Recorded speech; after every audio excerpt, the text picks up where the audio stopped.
sometimes they recommend that you put it on with a paintbrush or a rag.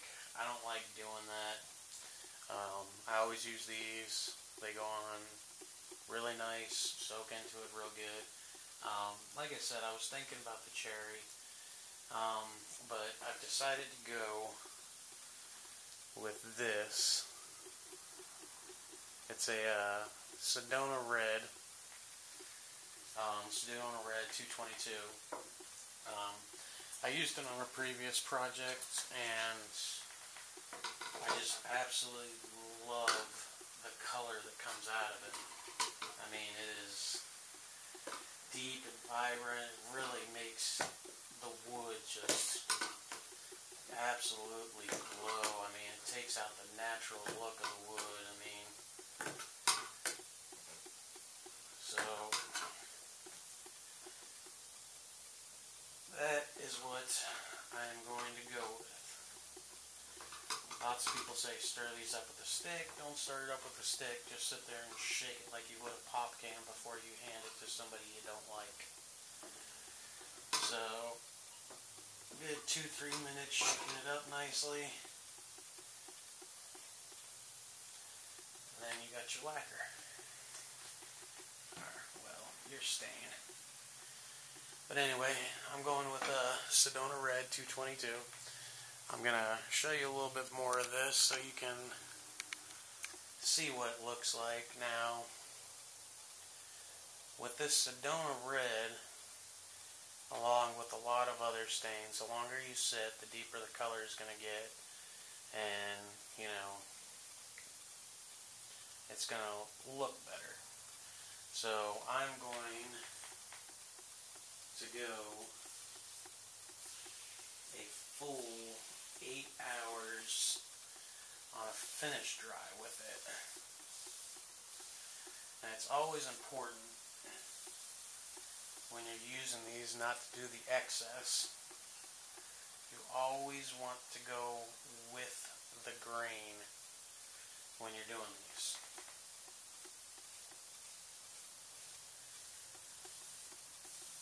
I just love the deep red that it has.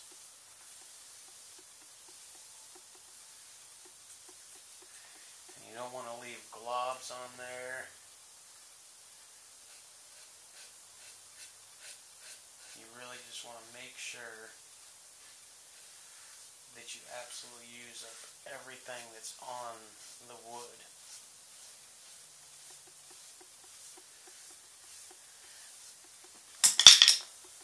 I like doing full strokes all the way across so that you get your bubbles out.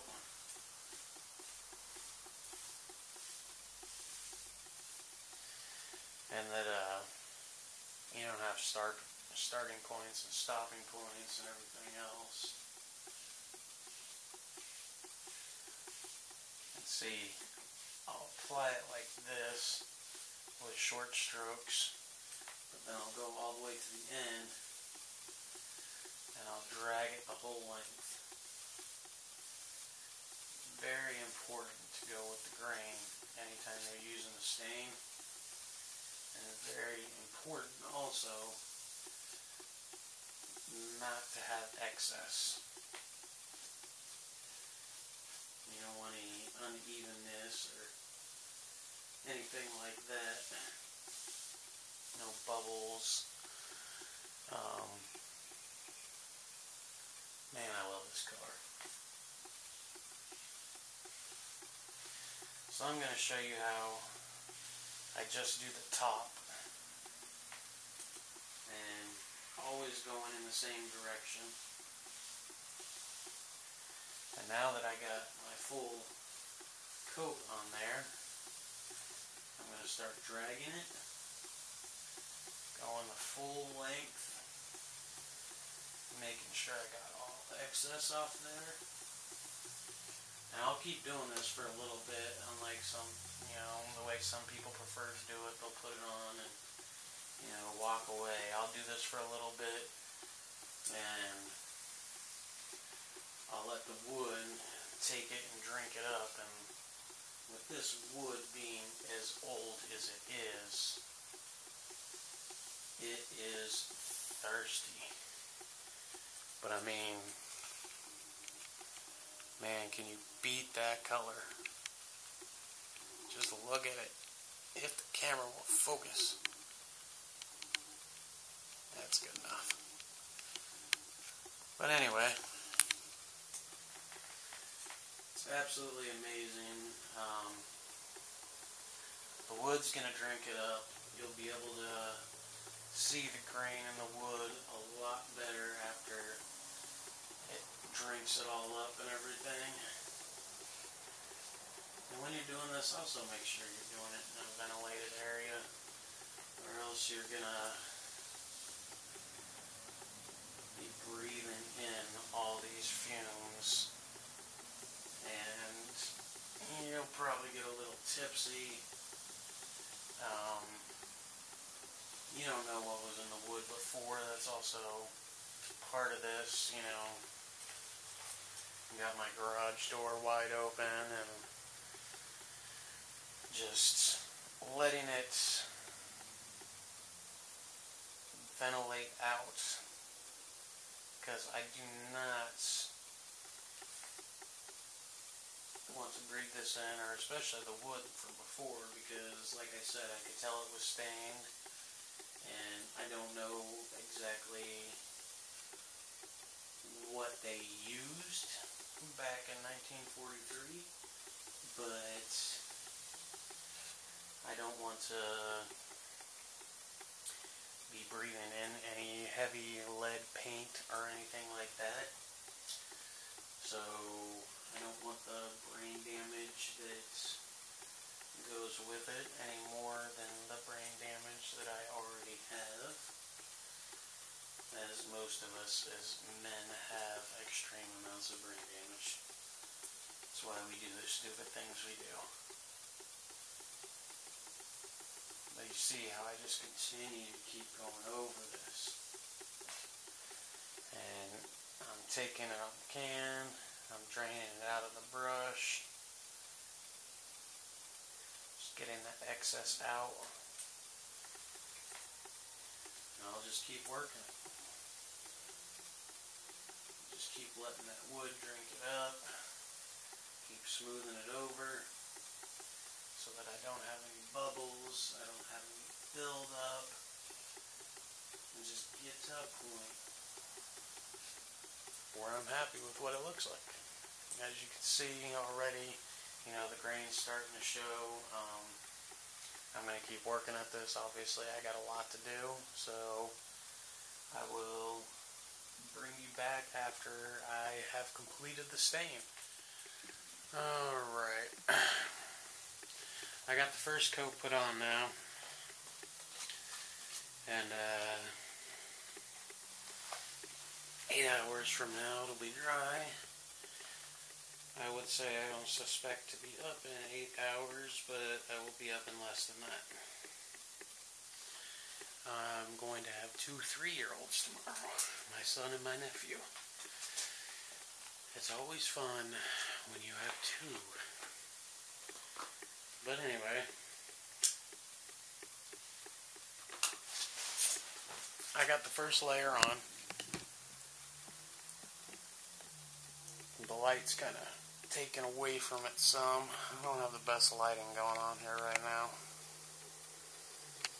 But I mean, you can just see the grain, and that Sedona Red 222 is just amazing. So my head. Alright. I got the first coat on. I'm going to let it dry. I'll decide if I'm going to do another coat or not. If I feel like it needs another coat, I'll throw another one on tomorrow and let it dry again. And then wait another 8 hours for it to completely dry and the wood to soak it in. And then I will start with the lacquer.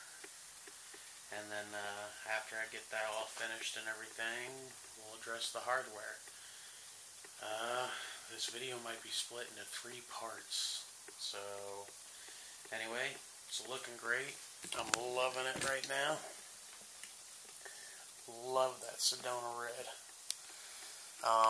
One thing I have noticed about this is there's actually 2 different types of wood. All the main stuff up here and the sides and everything are all oak. But the side here, this in-between panel that goes over this lip in between all over here is a maple. So it's kind of like it was made with some scraps and everything, but it's kind of cool because it transitions and everything, and after I get things to dry and stuff, and